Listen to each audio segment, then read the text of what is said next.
Hi, give me just a minute to share my screen and we will get this lecture started. Thank you.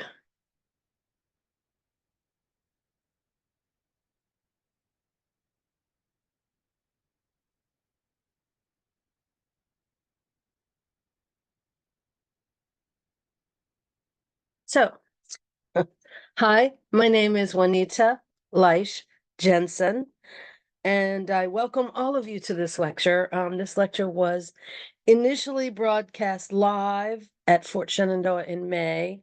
It was broadcast over Zoom, and it's being recorded and uploaded to YouTube. And many of you may be viewing it there. It is hopeful that you were able to find it simply by going to YouTube and searching Third Thursday N-SSA. That's where we're going to upload it to. We'd like to begin just a moment with a word from our sponsors who are sponsoring the Third Thursday Lecture Series. And our sponsor is the North-South Skirmish Association, the N-SSA. The NSSA was formed in 1950. It is a 501c3 educational organization with a purpose of commemorating the heroism of those who, on both sides, who served in the Civil War. It does this rather uniquely by organizing and sponsoring live fire competitions of small arms, as you see here, and of artillery. It also promotes competition for historic authenticity in civilian costuming and in military uniforms. It holds local and national events throughout the United States, but twice a year in May and October, it holds national events at Fort Shenandoah, which is west of Winchester, Virginia. And in the spirit of competition, it has been so successful for so long that this fall, 2024, will be the 150th National Skirmish. And we're starting the celebration right now with a series of lectures focused on educating folks about civilian lives and roles in the Civil War.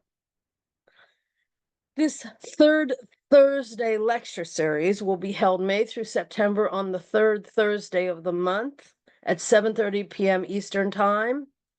And for most of the lectures, that you will be able to access them on Zoom. If you go to the n-ssa.org website, go to About, and then 150 civilian events, and you will see a Zoom link there to get into the Zoom lectures. Then we're also going to record each lecture, and we're going to upload them to YouTube, where you will be able to find them by searching Third Thursday N-SSA. So without further ado, in the next half hour, we're going to have an overview of women's roles in the Civil War, which I am calling the big so what. And the first question we unfortunately need to ask is, were there any women who participated in the Civil War at all? The answer is yes, and after this lecture, I'm hoping that that will be an even more resounding yes for you.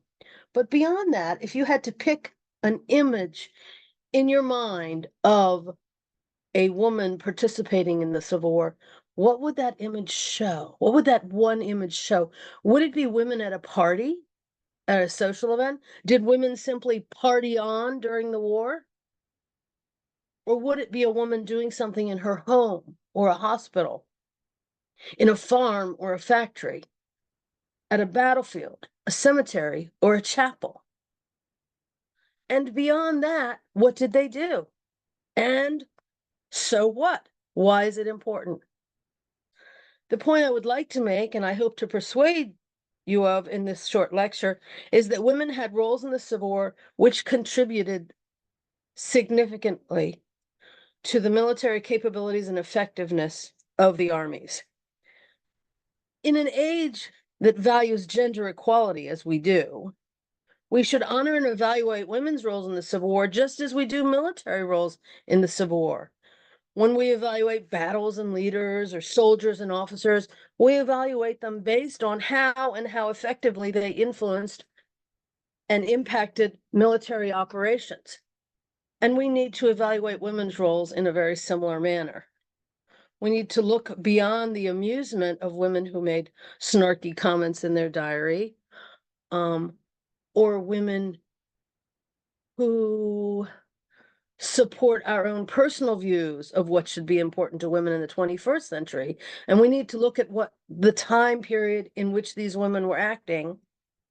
And we need to look at how their roles impacted the military operations of the period. And that's what we're going to do in this lecture. We're going to review 8 significant points. The first 3 of those are the 3 primary venues through which women were able to participate in the war. And then we're going to look at the 5 most critical needs of the military that they met. So those 3 venues are contributing as individuals, and this is the venue in which the most women participated in the war. The second is women who contributed through organizations, and this is the venue through which women's work in the war got the most publicity at the time of the war. The third venue is women who contributed by being production workers. This is the venue through which women actually produced the most stuff in support of the military. And it is also the venue that represents women of the lowest socioeconomic groups, the poorest women, who got and continue to get the least publicity for all they do. So moving on to individuals, this was the most diverse group. Women in virtually every woman in America knew someone in the military, cared about someone in the military, and did something in his support, whether it was writing letters to him or sending packages to him, making a greatcoat when he needed it. What these individual soldiers, virtually everywhere in America, did something to help someone in some way, from the poorest women to the richest women. Individual contributors may have been the most numerous, but we have basically got the least physical evidence for what they did. You find documentary evidence in letters and journals. You find soldiers writing home, "Send me an old pair of boots," to quote the title of a really excellent book.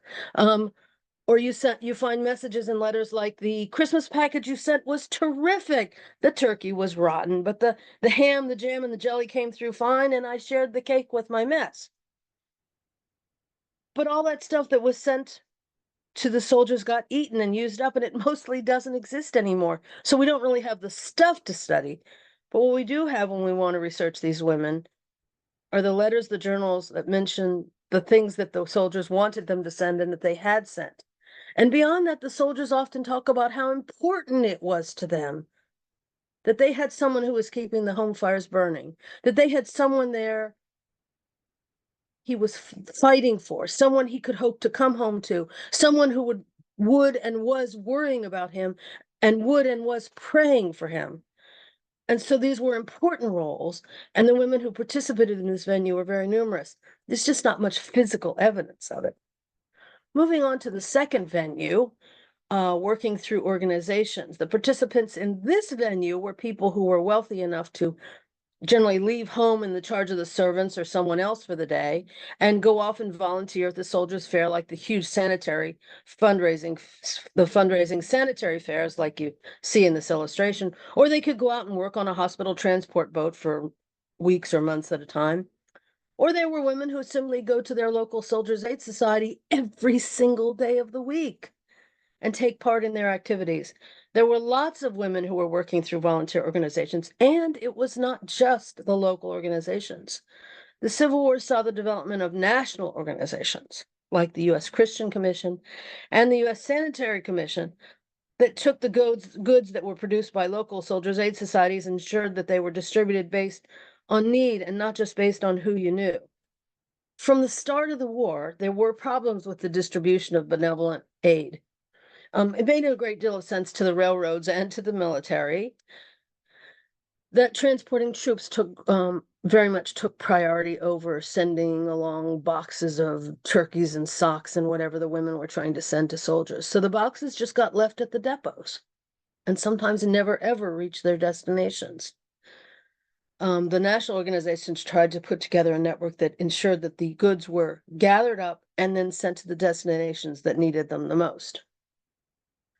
The women working through organizations got the most publicity at the time, and even today, this is the venue through which we have the most documentation for women's roles in the wars.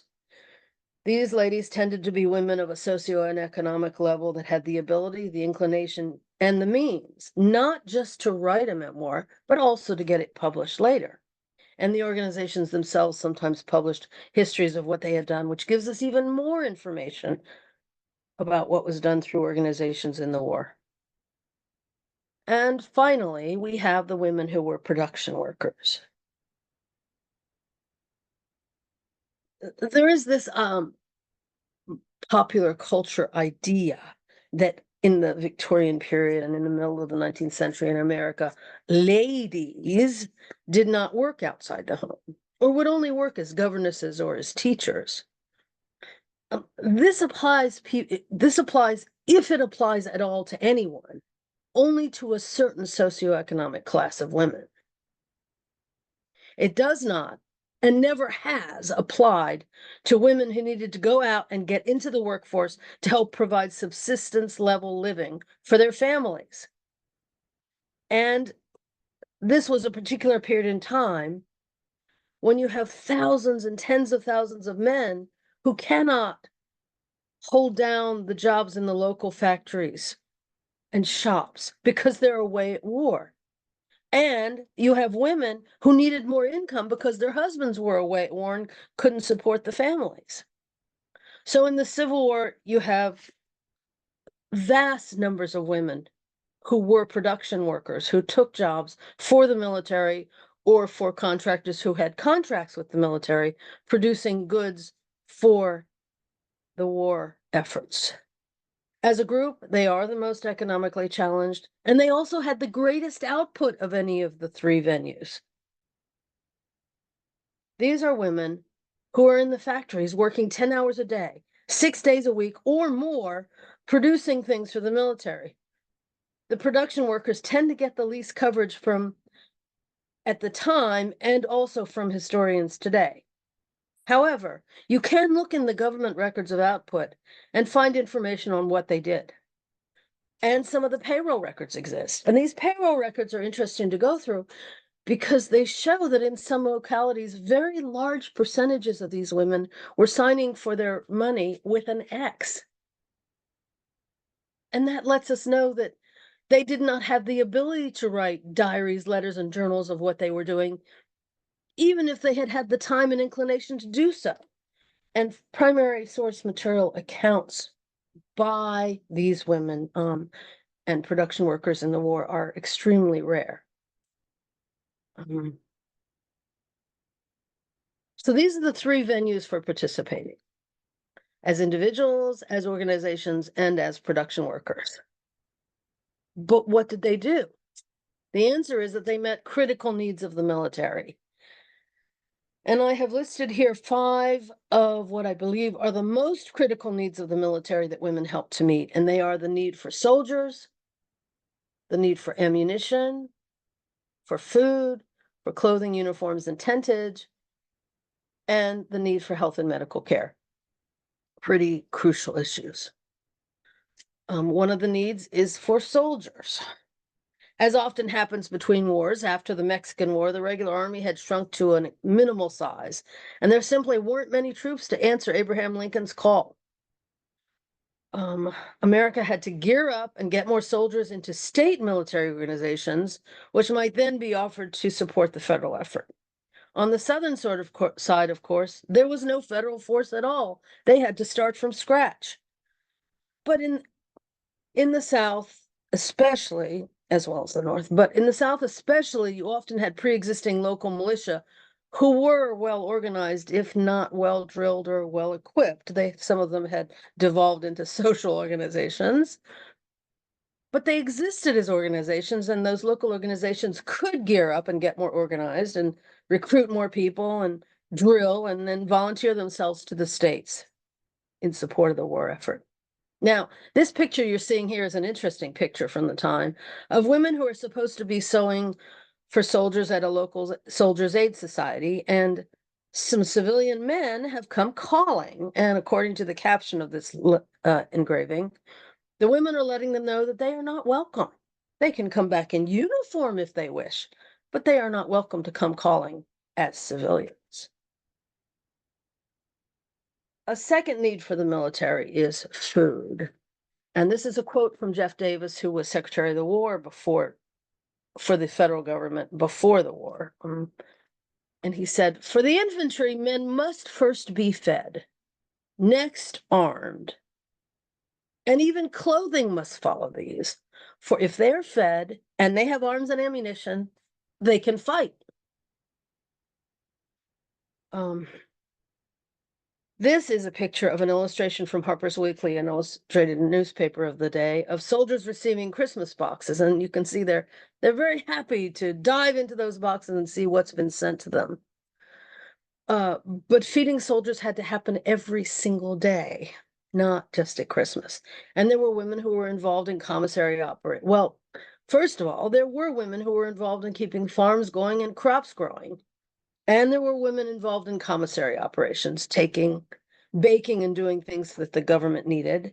But there were also women who were cooks employed by the military.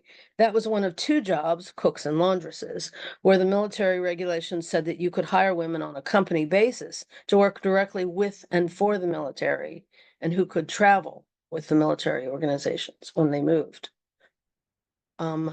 There were also women who were involved in private organizations like the Cooper Refreshment Saloon and the Union Refreshment Saloon, in which women from the docks and depot areas of Philadelphia met every single train that came into the city with a hot meal for the soldiers. Their efforts in meeting an ever-expanding list of perceived needs, both during and for quite a long time after the war, were extraordinary and almost unimaginable. And you can see by this complex of buildings just how large the facilities were that they were operating.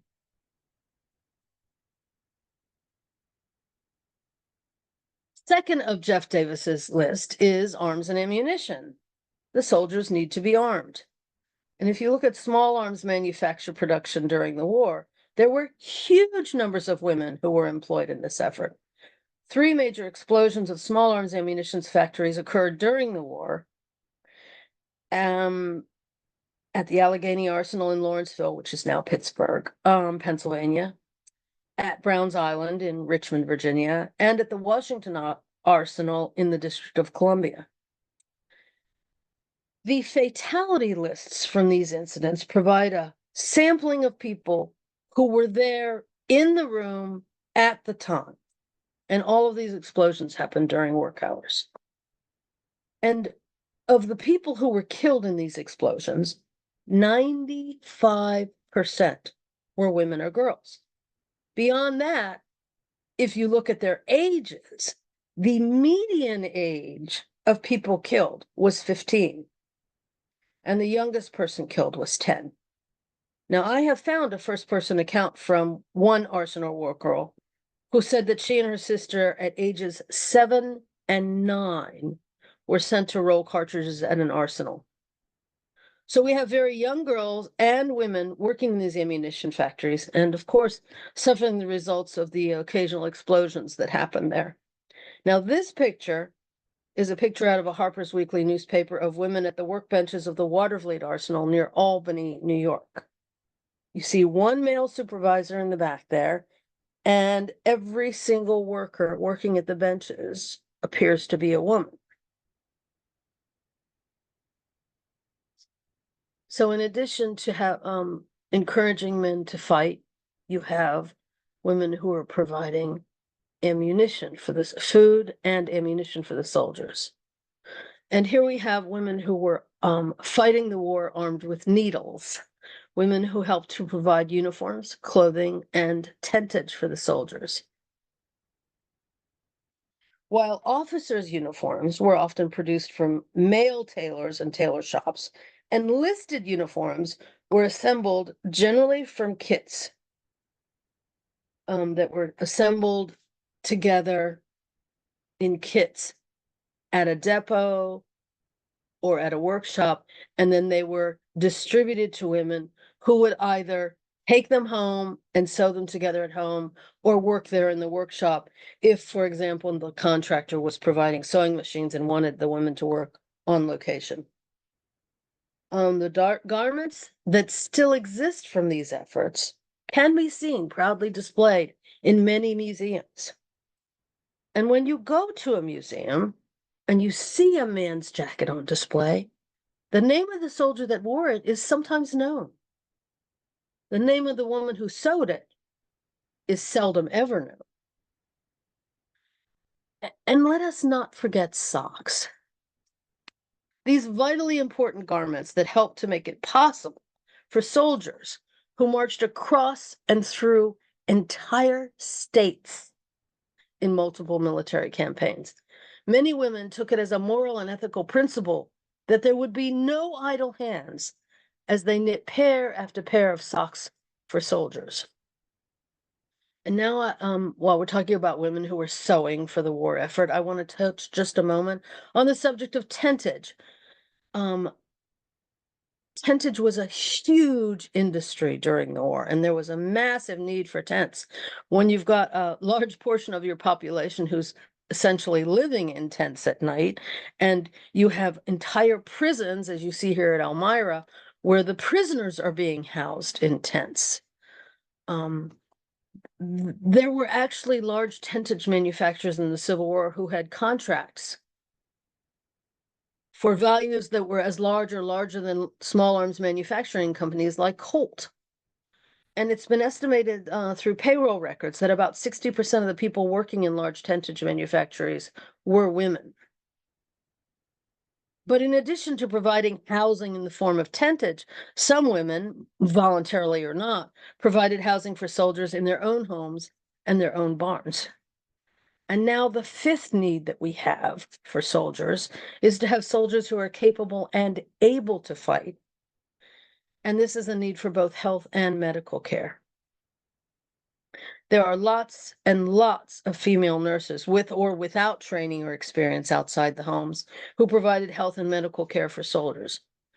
Women living near where battles occurred might find the wounded in their doorsteps or barns, or they would go out to perhaps a railroad depot or even to the hospitals and help.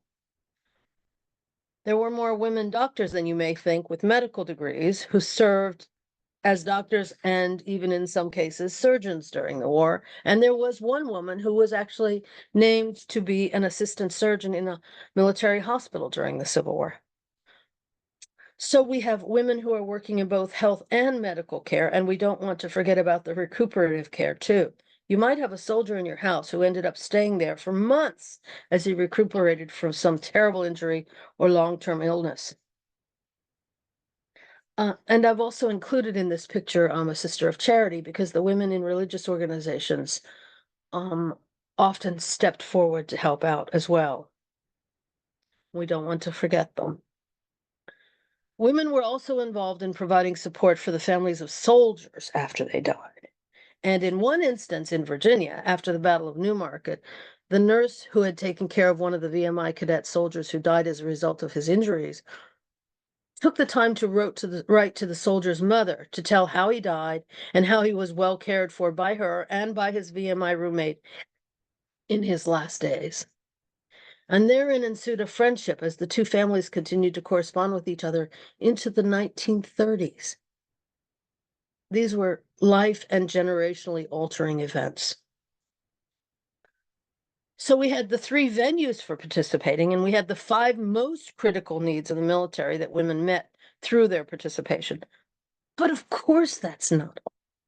There were thousands of other ways in which the ability or imagination of a woman could meet the needs of a soldier in the military, and they stepped forward to do so. Women provided social and spiritual support, mourning, memorial, and monetary support. And we have examples like Elizabeth Thorne, who is seen here in a wonderful sculpture by Ron Tunison. Elizabeth Thorne dug graves and buried soldiers at the cemetery in Gettysburg. Her husband, the caretaker of the cemetery, was serving in the military at the time. We had women keeping lighthouses, women who were operating telegraphs, women who lectured and wrote and were journalists. And then, of course, there were the women who participated in activities that were sometimes less socially acceptable and militarily significant, but then were sometimes vital. These included women who served as spies, scouts, and soldiers. Simply put, it is an unendingly fascinating area of research to figure out the different roles were of women in the Civil War and how effectively they impacted military operations. So, this third Thursday lecture has been a brief overview of women's roles in the Civil War. Recordings will be posted on YouTube. To find the recordings of this and other third Thursday lectures, search Third Thursday N-SSA. I thank you for attending. Whether you're here in person or whether you're on Zoom or YouTube, I'd be happy to answer questions. My email is shown here, lesandjuanita1@hushmail.com. And you can send questions and hopefully we'll have a good discussion of things. Beyond that, the North-South Skirmish Association is holding a series of events focused on civilian lives and roles at the 150th National, which is happening in October of 2024. And I invite you to march on over and join us for some of these events. Thank you.